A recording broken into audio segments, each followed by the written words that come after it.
Far overseas an island is, whereon when day is done, a grove of tossing palms are printed on the sun. And all about the reefy shore blue breakers flash and fall. There shall I go, methinks, when I am done with all. That poem was written by Robert Louis Stevenson about a South Pacific island just like this. It's one of a group of islands known as Samoa, which has charmed and fascinated explorers and missionaries since contact was first made.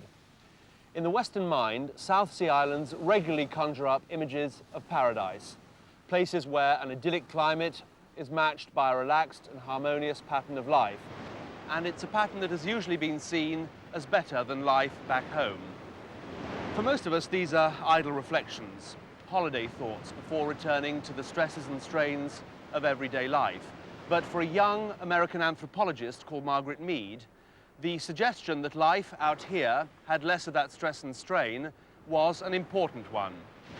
In 1925, she came here to Tau Island to make, in her own words, a psychological study of primitive youth for Western civilization. She wanted to know if adolescence was always a time of turmoil.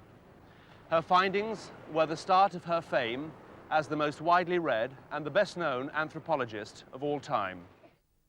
When I was a senior in college, I worked under Professor Franz Boas at Columbia and under Ruth Benedict, and for the first time realized that primitive societies were priceless records that were disappearing.